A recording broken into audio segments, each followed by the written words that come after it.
سا کے ماں بہنوں اور بیٹوں نے تو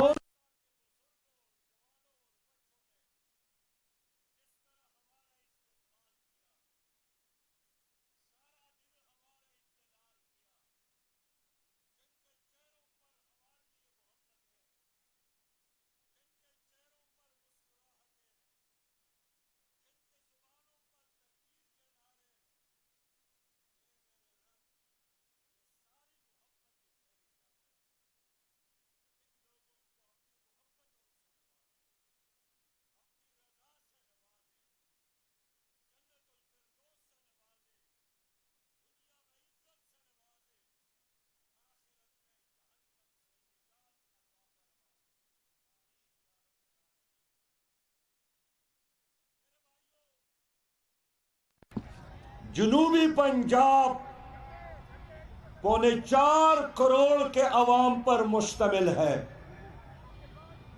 جنوبی پنجاب پاکستان کا وہ خطہ ہے کہ اگر ان کے ساتھ محبت کی جائے، ان کے حقوق ان کو واپس کیا جائے تو یہ ذریعہ علاقہ ہے، ان کے فصلوں سے، ان کی آمدن سے پاکستان خوشحال ہو سکتا ہے۔ اگر جنوبی پنجاب خوش ہو، جنوبی پنجاب نے ترقی کی، پاکستان ترقی کرے گا، پاکستان آگے بڑھے گا۔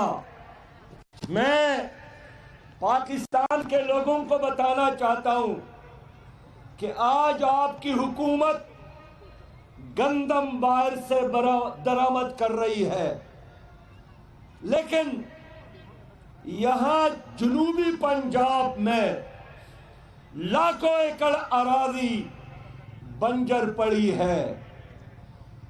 یہ وہ علاقہ ہے کہ جو سونا اگلتا ہے، یہ وہ علاقہ ہے جہاں کے لوگ محنت کرنے والے ہیں، یہ وہ علاقہ ہے جہاں کا نوجوان ذہین ہے، فتین ہے، محنتی ہے۔ لیکن جنوبی پنجاب میں غربت ناچ رہی ہے، جنوبی پنجاب میں بے روزگاری کی سونامی ہے، جنوبی پنجاب میں پانی نہیں ہے پینے کا، جنوبی پنجاب میں آج کے دن بھی ٹیوب ویل کو جو 5 روپیہ فی یونٹ بجلی دی جا رہی ہے، آج بڑھا کر 14 روپیہ فی یونٹ کر دیا گیا ہے۔ جنوبی پنجاب میں کھاد کی قیمت، 1 بوری یوریا کی قیمت آج کے ڈیٹ میں بھی 2300 تک پہنچ گیا ہے۔ جنوبی پنجاب میں کوئی نیا کارخانہ نہیں لگا۔ جنوبی پنجاب کا مطالبہ یہی ہے، ہمیں خیرات نہ دو، 4.25 کروڑ عوام کو اپنا حق دو۔ کیوں آپ غریب ہے؟ آپ کے نوجوان کیوں بے روزگار ہے؟ آپ کے سڑکیں کیوں کنڈرات بن گئی ہے؟ آپ کے گھروں میں بجلی کیوں نہیں ہے؟ گیس اگر یہاں سے نکلتا ہے پھر آپ کیوں محروم ہے؟ اس جنوبی پنجاب کے ساتھ دھوکہ کیا گیا، اس جنوبی پنجاب کے ساتھ جھوٹ بولا گیا، اس جنوبی پنجاب کے عوام کے ساتھ مذاق کیا گیا۔ پیپل پارٹی نے بھی، مسلم لیگ نے بھی اور پی ٹی آئی نے بھی، کسی پارٹی نے بھی جنوبی پنجاب کے عوام کے ساتھ انصاف نہیں کیا۔ میرے دوستو، میں آج آپ کے پاس آیا ہوں کہ میں نے قرآن کریم کو پڑھا ہے، کہیں بھی اس میں نے یہ نہیں دیکھا کہ چند جاگیردار وہ ہمیشہ یہاں حکمران رہیں گے۔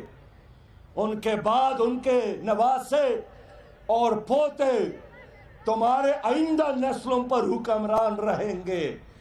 میرا قرآن انصاف کا حکم دیتا ہے، عدل کا حکم دیتا ہے، مساوات کا حکم دیتا ہے۔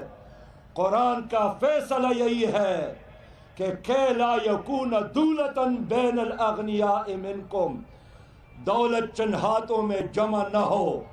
لیکن سوال یہی ہے، یہاں جاگیرداروں کے کتے پولاؤ کھاتے ہیں اور غریب کا بیٹا نان شبینہ کا محتاج ہے۔ میں جانتا ہوں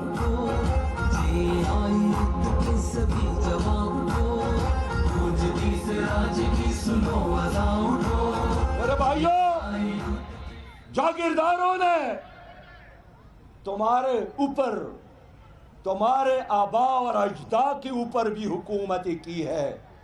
میں اپنی ماؤں، بہنوں اور بیٹیوں سے بات کروں، میں آپ کی ان شہزادہ نوجوانوں سے بات کروں، جاگیردار کیسے جاگیردار بن گئے؟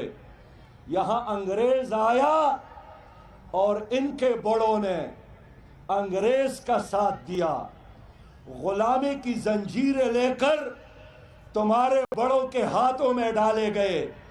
یہ انگریز کے جاسوس تھے اور ان جاسوسی کے بدلے، ان کے ایجنٹوں کے اور ان کے ساتھ دینے کے بدلے بڑے بڑے رقبے، بڑے بڑے جاگیریں ان کو عطا کی گئی۔ یہ ایسے جاگیردار نہیں بنے، انہوں نے انگریز کے بوٹ پالش کیے، انہوں نے انگریز کے گھوڑے مالش کیے، انہوں نے تمہارے بڑوں کے ساتھ غداری کر کے دشمن کا ساتھ دیا تھا۔ یہ وہ لوگ ہیں جن کے بڑوں نے سلطان ٹیپو کی شہادت میں حصہ لیا تھا۔ یہ وہ لوگ ہیں جن کے بڑوں نے میر جعفر کے قافلے میں شامل ہو کر سراج الدولہ کی شہادت میں حصہ لیا تھا۔ یہ غدار ابن غدار ہے جو آج بھی تمہارے اوپر مسلط ہے۔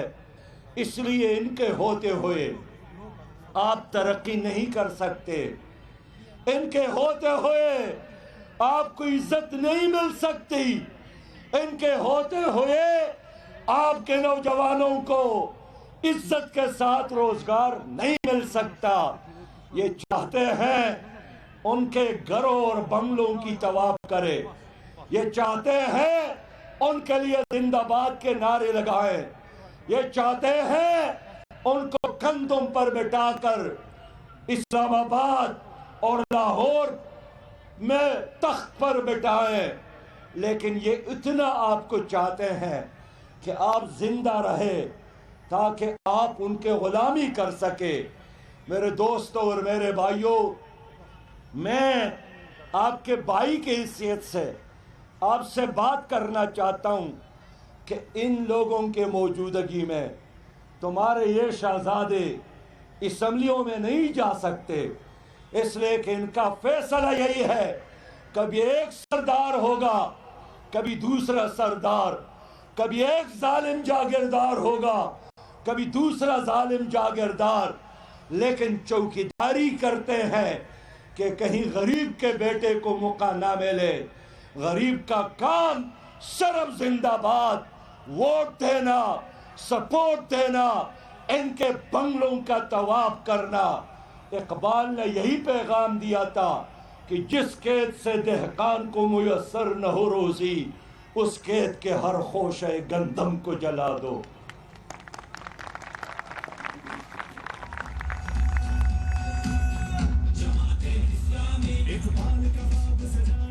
میرے بھائیوں، میرے ساتھیوں، ماؤں، بہنوں اور بیٹیوں، میری ترقی کی ضمانت، آپ کی ترقی کی ضمانت، میری خوشحالی کی ضمانت، آپ کی خوشحالی کی ضمانت لا الہ الا اللہ کا نظام ہے۔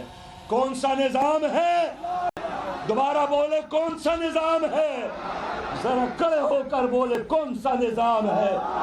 ذرا زور سے بولے، ذرا جوش سے بولے، ذرا ہوش سے بولے، دل کی گہرائی سے بولے، ہاتھ اٹھا کر بولے کون سا نظام؟ لا الہ الا اللہ کا نظام۔ مطلب کیا؟ لا الہ الا اللہ۔ پاکستان کا مطلب کیا؟ لا الہ الا اللہ۔ میں لا الہ الا اللہ کا نظام چاہتا ہوں، میں خلافت کا نظام چاہتا ہوں، ہم مدینہ کی اسلامی ریاست قائم کرنا چاہتے ہیں۔ پاکستان قائد اعظم نے جاگیرداروں کے لیے نہیں بنایا تھا، اڈیروں کے لیے نہیں بنایا تھا، امریکہ کے چوکیداروں کے لیے نہیں بنایا تھا۔ قائد اعظم نے عوام کے ساتھ وعدہ کیا تھا، وہ انگریزی میں تقریر کرتے تھے، لیکن ان کے ایک فقرے کو لوگ سمجھ گئے تھے، اور ان کے ایک بات پر لوگوں نے یقین کیا تھا، اور وہ ایک فقرہ یہی تھا کہ پاکستان کا مطلب کیا؟ لا الہ الا اللہ۔ لوگ یہی کہہ رہے تھے قائد اعظم لا الہ الا اللہ کا نظام چاہتا ہے۔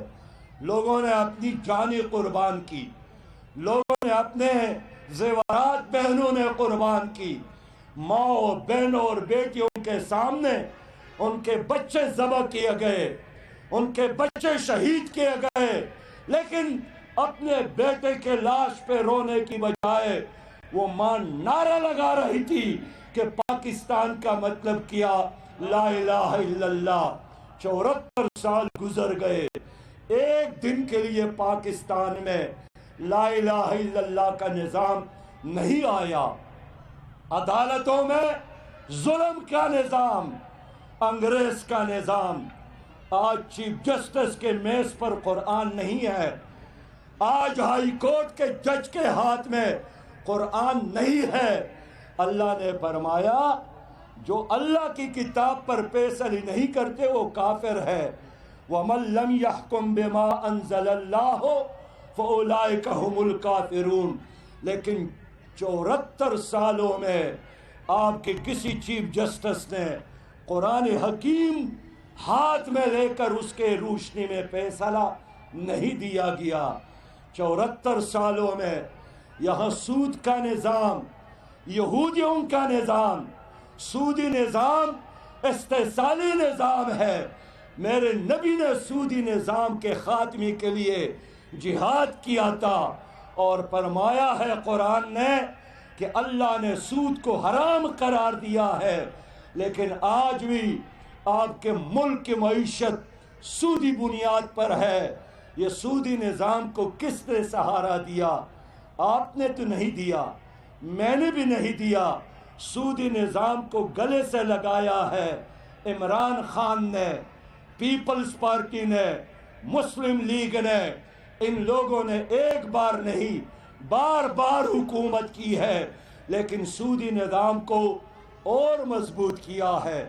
میرے پیارے بھائیوں، 74 سال گزر گئے، ان پارٹیوں نے بیس بدل بدل کر، جھنڈے بدل بدل کر تمہاری کھوپڑیوں پر حکومت کی ہے، لیکن آپ کو آپ کا حق نہیں دیا، آپ کو انصاف نہیں دیا۔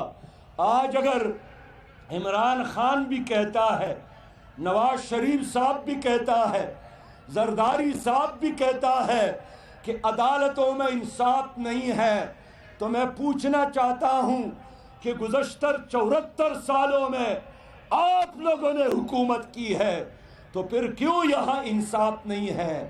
آج اگر آپ کے تعلیمی اداروں میں غریب کے بچے کو کوالٹی کی تعلیم نہیں ملتی تو ان 3 پارٹیوں کی وجہ سے۔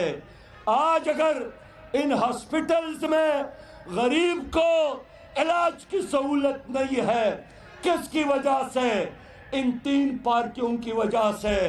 آج اگر اس ملک میں عام آدمی کو پینے کے لیے صاف پانی نہیں ملتا، کس کی وجہ سے؟ ان 3 پارٹیوں کی وجہ سے۔ یہ تینوں پارٹیاں یہ غریب دشمن پارٹیاں ہیں۔ یہ تینوں پارٹیاں مزدور دشمن پارٹیاں ہیں. یہ تینوں پارٹیاں اس کا نشان تیر ہو، ان کا نشان شیر ہو، ان کا نشان بلا ہو. یہ تمام نشانات ظالموں کے نشانات ہیں، چوروں کے نشانات ہیں، لٹیروں کے نشانات ہیں، امریکی ایجنٹوں کے نشانات ہیں. اس لیے اس ملک میں زیادہ پارٹیاں نہیں ہیں، ایک ظالموں کے پارٹی ہے جن کے نمائندے وہ ہے، اور ایک مظلوموں کی پارٹی ہے جس کے نمائندگی جماعت اسلامی کے ہاتھ میں ہے. میں اس لیے بہنوں سے بھی بات کرنا چاہتا ہوں، اور پہلی بار اتنی بڑی تعداد میں میرے بہنیں، میری مائیں میرے جلسے میں آئے ہیں، اور آپ سے بھی بات کرنا چاہتا ہوں کہ میرے پیارے بھائیوں، ہارون الرشید ایک بادشاہ گزرا ہے. اس کے زمانے میں ایک ہوشیار آدمی تھا، بہلول اس کا نام تھا. اس نے پوچھا بہلول سے کہ اگر کوئی چوری کرے تو اس کی سزا کیا ہے؟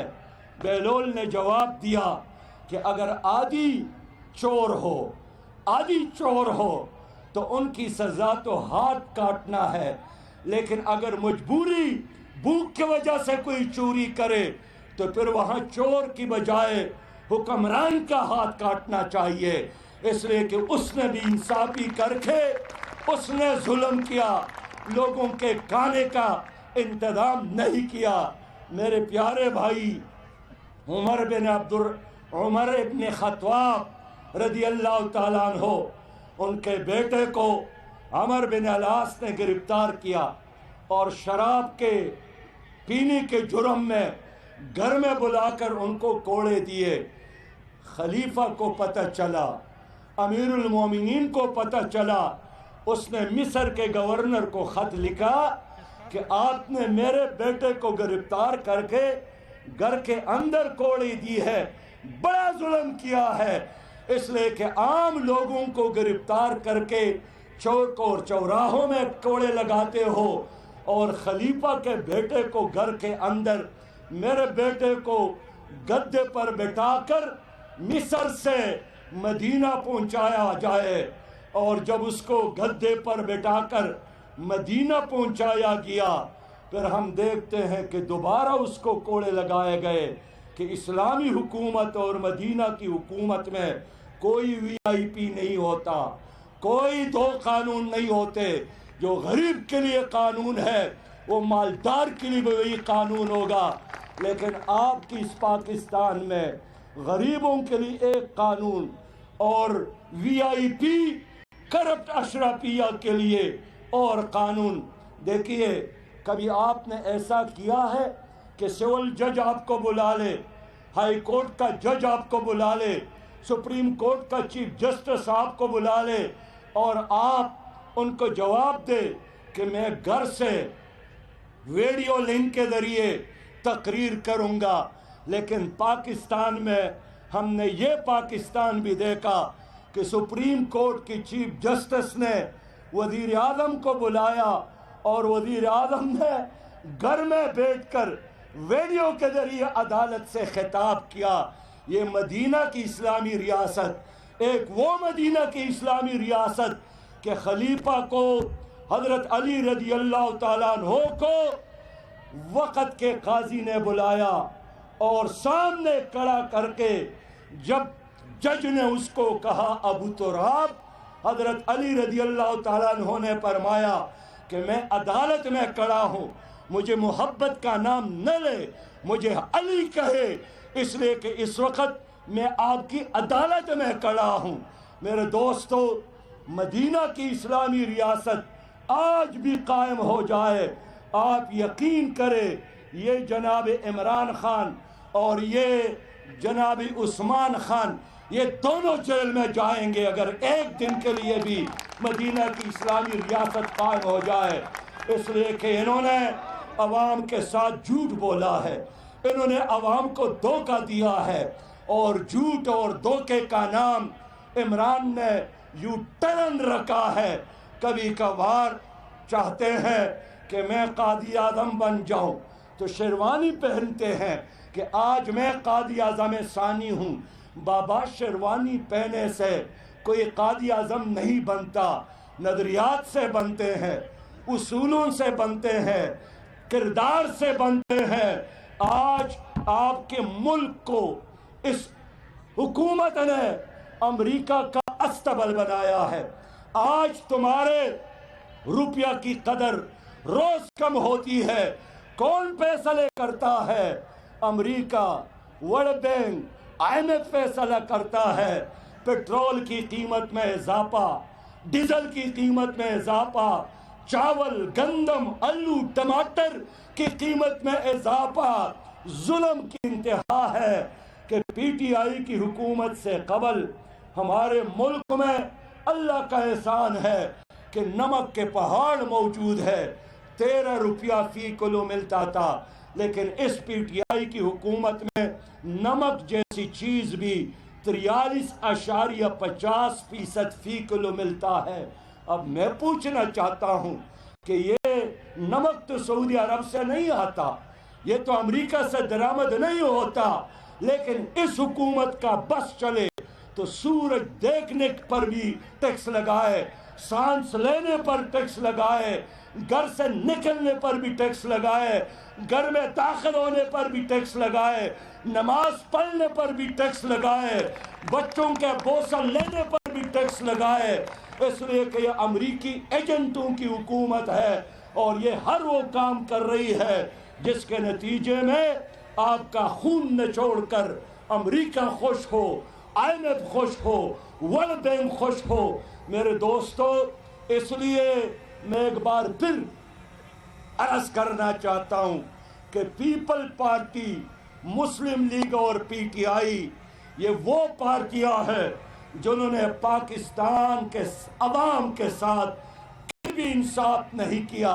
لیکن یہ لیڈر کیسے بنے؟ یہ وہ لیڈر ہے جو فوجی گھملوں میں ان کی تربیت ہوئی ہے. اس ملک کے ساتھ جرنیلوں نے انصاف نہیں کیا. ایوب خان کی حکومت رہی تو اس کے نتیجے میں پاکستان ٹوٹ گیا.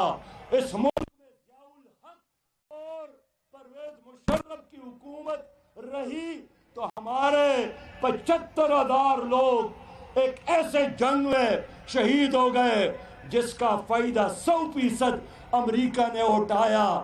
ان جرنیلوں نے جب بھی حکومت کی ہے قوم کا بیڑا غرق ہو گیا ہے، اور جب ان کی حکومت نہیں ہوتی ہے تو پھر یہ جرنیل اپنے من پسند لوگوں کو تمہارے اوپر مسلط کرتے ہیں.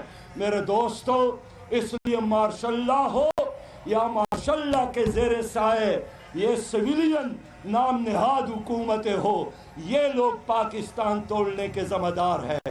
یہی لوگ پاکستان کو، پاکستان کی معیشت کو، پاکستان کے تعلیمی نظام کو، پاکستان کی زراعت کو، پاکستانیوں کی صحت کی تباہی کے ذمہ دار ہے.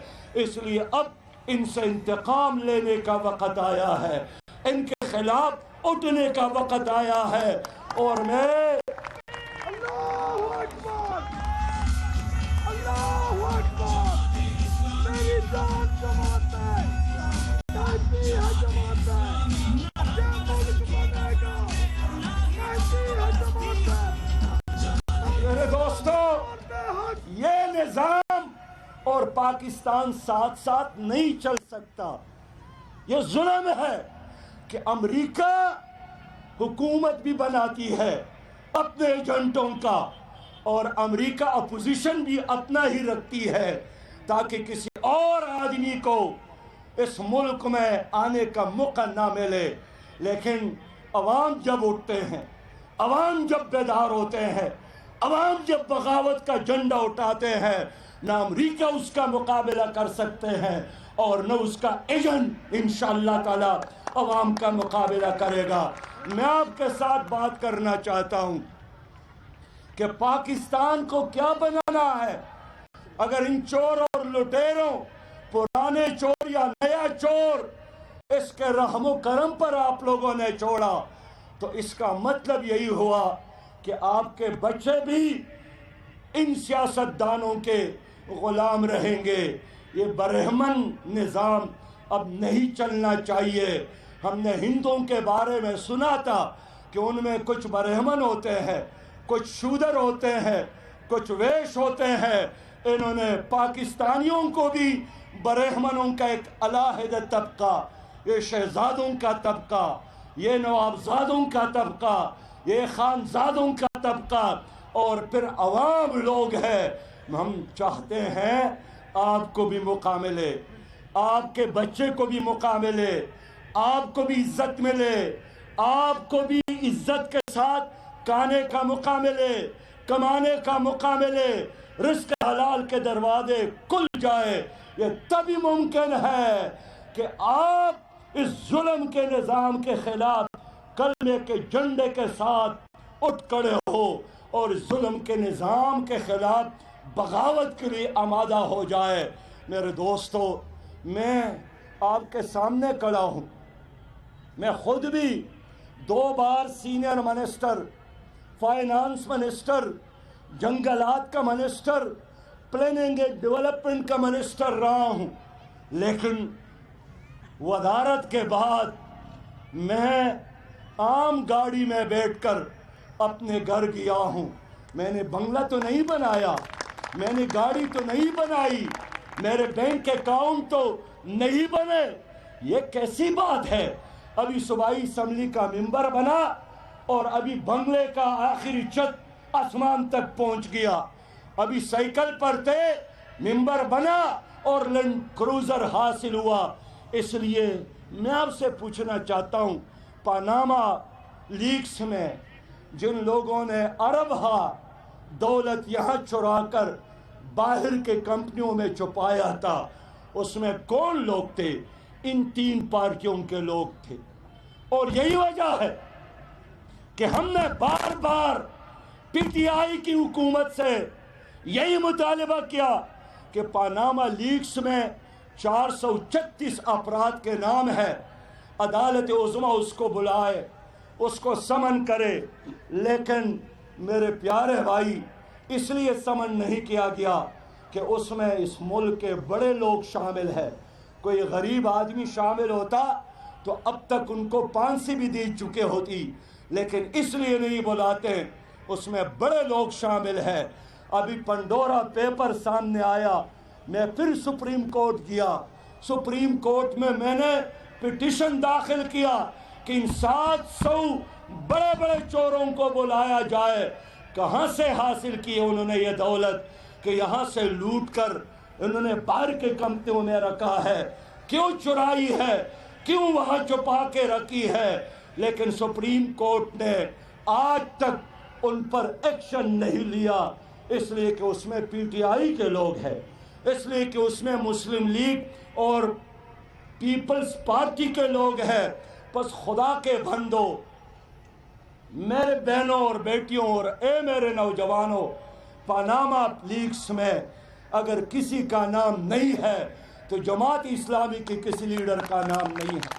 پنڈورا پیپر میں جماعت اسلامی کی کسی لیڈر کا نام نہیں ہے۔ نیب نے اب تک اگر چھان بین کے بعد بھی کوئی صاف ستھرا آدمی ہے، وہ جماعت اسلامی کے لوگ ہیں۔ بینکوں سے قرضہ لینے والوں میں بھی ہمارا نام نہیں ہے۔ تو خدمت تو ہم بھی کرتے ہیں، ہمارے بھی کراچی میں میئر رہے ہیں، ہمارے لوگ بھی سینیٹر رہے ہیں، ہمارے لوگ بھی وزراء رہے ہیں، لیکن ہمارا دامن کرپشن کے داغ سے پاک ہے۔ اگر آپ کرپشن فری پاکستان چاہتے ہیں، اگر آپ پاکستان کو اسلامی نظام کا گہوارہ چاہتے ہیں، ایک ہی راستہ ہے، جماعت اسلامی کا ساتھ دے۔ میں آپ کی اس ڈیمانڈ کا ساتھ دیتا ہوں کہ یہ جو تونسا ہے اس کو ضلع کا درجہ ملنا چاہیے۔ میں اس مطالبے کے حق میں ہوں، میں آپ کے ساتھ کھڑا ہوں۔ میں یہاں کے امیر صاحب کہاں گیا؟ رشید صاحب، عثمان بابا، شیخ عثمان ادھر آئے، یہ آراوی صاحب ادھر آئے، وہ کہاں گئے؟ مدر محمود بھائی ادھر آئے، کتران صاحب کہاں گئے؟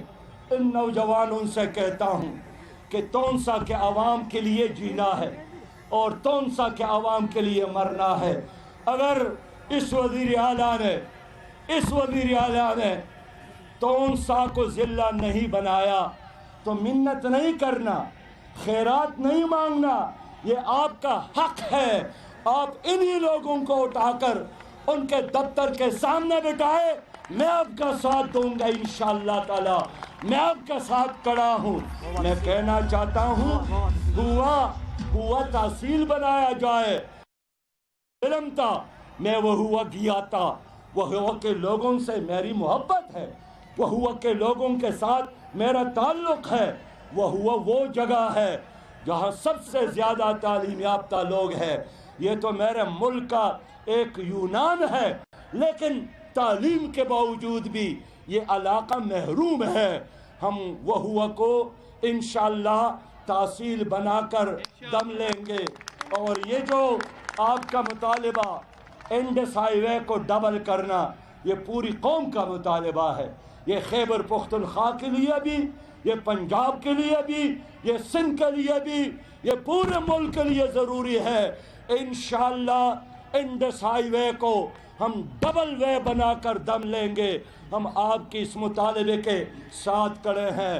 میرے دوستو، پوری ملک میں جماعت اسلامی نے لوگوں کے مسائل اٹھائے ہیں۔ ہمارے مولانا ہدایت الرحمان صاحب نے گوادر کا مسئلہ اٹھایا ہے، ہمارے نعیم الرحمان صاحب نے کراچی کا مسئلہ اٹھایا ہے، ہمارے مشتاق احمد خان نے خیبر پختونخوا کا مسئلہ اٹھایا ہے، ہمارے راؤ ظفر صاحب نے جنوبی پنجاب کے عوام کا مقدمہ ہر جگہ لڑا ہے، ہمارے جاوید قصوری صاحب اور طارق سلیم صاحب، ہماری ایوانوں میں جناب سید عبدالرشید صاحب، ہمارے خیبر پختونخوا میں عنایت اللہ خان صاحب، ہمارے قومی اسمبلی میں ایک مولانا عبدالاکبر چترالی، پوری ایوان پر باری ہے، اس لیے کہ ہم حق کے ساتھ کھڑے ہیں، ہم ڈرنے والے نہیں ہیں، ہم جھکنے والے نہیں ہیں، ہم بکنے والے نہیں ہیں۔ اور میں اس یقین کے ساتھ کھڑا ہوں کہ جس طرح افغانوں نے امریکیوں کو شکست دی، انشاءاللہ ہم پاکستانی امریکی اور انگریزوں کے نظام کو شکست دے کر دم لیں گے انشاءاللہ۔ اسلام زندہ باد، پاکستان پائندہ باد۔ وآخر دعوانا ان الحمدللہ رب العالمین۔ پس تونسا کے لوگوں، ماں اور بہنوں اور بیٹیوں، مجھے اندازہ ہو رہا ہے آپ واپس گھر جانا نہیں چاہتے، لیکن میں چاہتا ہوں کہ دن آنے سے پہلے آپ گھر پہنچے۔ بس میرے ساتھ ہاتھ کھڑا کر کے وعدہ کرنا ہے کہ ہم نے مستقبل میں اسلامی نظام کا ساتھ دینا ہے۔ کون سے نظام کا ساتھ دینا ہے؟ اسلامی نظام کا ساتھ دینا ہے۔ ہم نے ظلم کے خلاف ووٹ دینا ہے، ہم نے جبر کے خلاف ووٹ دینا ہے، ہم نے چور اور لٹیروں کے خلاف ووٹ دینا ہے، اور ہم نے ترازو پر مہر لگا کر اس ملک کو اسلامی نظام کا گہوارہ بنانا ہے۔ اسلام زندہ باد، پاکستان پائندہ باد۔ محترم امیر جماعت سے پروفیسر عطا محمد جعفری صاحب، جنہوں نے طویل جدوجہد کی ہے اس ضلع کے حقوق کے لیے، نوجوانوں کے لیے، بزرگوں کے لیے، بیمار ہو گئے ہیں، اللہ تعالیٰ ان کو شفائے کاملہ عطا فرمائے۔ میں محترم امیر جماعت سے گزارش کروں گا سردار سعید خان صاحب کو دستار بنائیں گے۔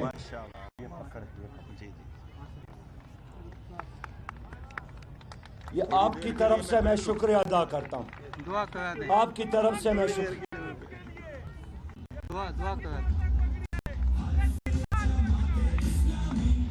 اللہم صلی علی سیدنا و مولانا محمد وعلی آل سیدنا بارک وسلم۔ امیر شہر رہے ہیں حاجی عبدالستار۔ دعا کر لے جتنے لوگ آئے ہیں، زمین اور آسمان کے مالک، یا حل المشکلات، یا قاضی الحاجات، یا مسبب الاسباب، ان لوگوں کے ہر قدم کو اور ہر لمحے کو، ہر لحظے کو، ہر نظر کو، ہر لفظ کو اپنے دربار عالیہ میں قبول فرما۔ یا اللہ ان غریب لوگوں کی برکت سے پاکستان کو اسلامی نظام کا گہوارہ بنا دے۔ یا اللہ ہمیں اس ملک میں نظام مصطفیٰ نصیب فرما۔ یا اللہ عبدالستار حاجی صاحب بیمار ہیں، ان کو شفاء کاملہ عطا فرما، اور ان لوگوں کے گھروں میں جتنی بیماریاں ہیں، جسمانی ہیں، روحانی ہیں، اللہ تعالیٰ سب کو شفاء کاملہ عطا فرما۔ اللہ سب کو رزق حلال عطا فرما۔ اللہ تعالیٰ سب کو بیماریوں سے، آفات سے، حادثات سے، ناگہانی اموات سے محفوظ فرما۔ اللہ ہم سب کو نبی مہربان کی شفاعت نصیب فرما۔ اللہ ہم سب کو ان کے ہاتھوں سے جام کوثر نصیب فرما۔ اللہ ہم سب کو جہنم سے نجات نصیب فرما۔ یا اللہ ہمیں ان ظالموں سے بچا دے۔ اللہ ظالموں کے نظام سے ہمیں بچا دے۔ اللہ تعالیٰ ان ظالموں سے ہماری ایوانوں کو، ہماری سیاست کو، ہماری معیشت کو نجات عطا فرما۔ اللہ جتنے لوگ ہماری محبت میں ادھر آئے ہیں، اللہ تعالیٰ ان سب کو اپنی محبت نصیب فرما۔ ربنا تقبل منا انک انت السمیع العلیم۔ تمام